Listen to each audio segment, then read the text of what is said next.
দাদাগিরি হোটেলে গিয়েই হোক, আর পাড়ার দাদাগিরি হোক, আর বহুতল বাড়িতে ইট মেরে বোতল মেরেই হোক, যে কোনো ধরনের দাদাগিরি চরমতম অন্যায় এবং নিন্দা করার কোনো ভাষা নেই। বিশেষ করে যখন আমাদের সভানেত্রী মমতা বন্দ্যোপাধ্যায়, তিনি 11-য় বললেন বদলা চাই না, বদল চাই। যদি বদলাটা বলে দিতেন তাহলে কিন্তু আজকে কেউ থাকতো না, নমিনেশন দেওয়ার মতো কেউ থাকতো না, এজেন্ট থাকতো না। উনি বললেন না, সবাইকে নিয়ে থাকতে হবে, সবাইকে নিয়ে চলে, এটাই রাজধর্ম। আবার উনি কদিন আগে বলেছেন যে রক্ষকের দায়িত্ব অনেক বেশি এবং জিতলে অনেক বেশি দায়িত্ব বেড়ে যায় এবং দুর্বলকে রক্ষা করতে হয়। এবং একটা কথা মনে রাখতে হবে, জেতার আগে আমি তৃণমূলের ক্যান্ডিডেট, জেতার পরে আমি কিন্তু সিপিএম, কংগ্রেস, বিজেপি সবারই এমএলএ, যে এমপি জিতল সে সবারই এমপি। সম্প্রতি একটা ঘটনা আমাদের খুব নাড়া দিয়েছে এবং খুব উদ্বেগের সৃষ্টি করেছে। সবার আগে আমি বলি, পশ্চিমবঙ্গে আমার সব থেকে প্রিয় মানুষটার নাম হচ্ছে দেব, অভিনেতা দেব। মানে অভিনেতা দেবকে আমি আমার নিজের থেকেও ভালোবাসি এবং আমি মনে করি যে উত্তম কুমারের পরে সৌমিত্র চট্টোপাধ্যায়, রঞ্জিত মল্লিক, প্রসেনজিৎ, এর পরে যে একটা গ্যাপ, এখন দেবের কাঁধেই কিন্তু বাংলা ইন্ডাস্ট্রি। বিশেষ করে সিনেমা হল নেই, ফোরাম ছাড়া কোনো সিনেমা দেখার জায়গা নেই, সবই ডিজিটাল হয়ে গেছে, 5G হয়ে গেছে। এই মুহূর্তে দেবের দায়িত্ব অনেক এবং দেব সেই দায়িত্ব পালন করে এবং দেব একটা বিরাট মন নিয়ে, মানে দেবকে দেব না বলে ইন্দ্রদেব বললেও ভুল হয় না। ও চলে সবাইকে নিয়ে চলতে, যেখানে অন্যায়কে প্রতিবাদ করা সবাইকে। তো প্রথমেই এই কথাটা ক্লিয়ার করে নিচ্ছি যে I M A follower, number one icon আমার হচ্ছে দেব এবং দেবকে আমি ভালোবাসি। বিশেষ করে চরিত্রের দিক দিয়ে, চালচলনের দিক দিয়ে দেবের মধ্যে কোনো অহংকারের এটা দেখা যায় না, বিনয়।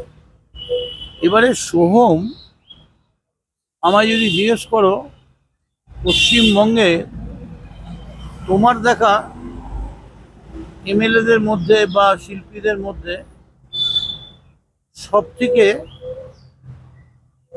ভালো মানুষ, ভালো মানুষ এবং যে কখনোই তার সীমানা গণ্ডি ছাড়ায় না, তার নাম হচ্ছে সোহম চক্রবর্তী। আমি সোহম চক্রবর্তীর বাড়িতে যাই, আমরা অনেকদিন একসঙ্গে রাত্রিবেলা খাওয়া দাওয়া করি। সোহমের সব থেকে বড় দোষ যেটা, ও একটা নিতান্ত নিরীহ, একেবারেই নিরীহ একজন যুবক, যে নিজের তাল জ্ঞানটা ঠিক রাখতে পারে। এই যে দেখাচ্ছে শোভন মার্চের সোহম, আমারও দেখে খুব খারাপ লাগে, কিন্তু এই সোহমকে আমি কখনো দেখিনি এরকম।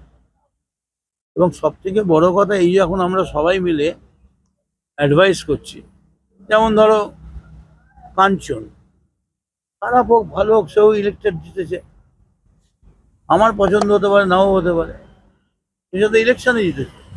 এখন তাকে দেখে কার ভোট কমবে, কার ভোট বাড়বে, এই ধরনের কথাগুলো এগুলো পাবলিকলি বলা উচিত নয়।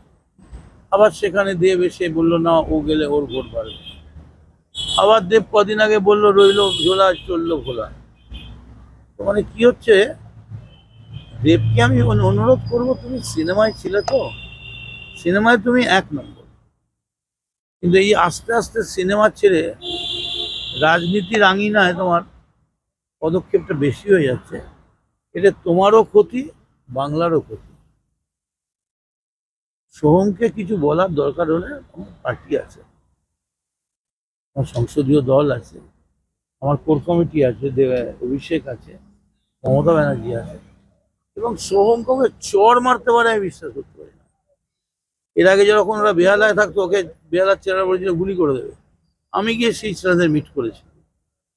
Soham is such an innocent boy, having no vices, কোনো ভাইসেস নেই, এই ঘটনাটা করে ফেলেছে। আমরা সবাই বলছি যে ওর উচিত ক্ষমা চাওয়া। আমরা বোধহয় ভুলে গেছি ও কিন্তু সঙ্গে সঙ্গেই ক্ষমা চেয়েছে। কি করবে? দণ্ডি কাটবে? কি করবে? আইন আদালতে যা আছে, ধারা আছে, যদি কোনো কেস হয় সেটা আদালতের বিচার্য বিষয়, সেই ব্যাপারে আমি কিছু বলবো না। কিন্তু তার মানে লঘু পাপে গুরুদণ্ড তো হতে পারে না। তুমি ইন্ডাস্ট্রিতেও গাল খাবে, পার্টিতেও গাল খাবে, আবার আদালতেও গাল খাবে, আবার পুলিশেরও গাল খাবে, এত গাল তো বাড়ানো যাবে না। তো আমার মনে হয় এই জিনিসটা নিয়ে বসা উচিত।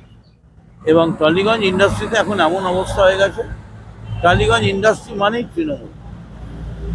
মমতা বন্দ্যোপাধ্যায় টালিগঞ্জ ইন্ডাস্ট্রিকে নিয়ে আলাদা সময় দিলে অনেক ভুল বোঝাবুঝি দূর হয়ে যাবে।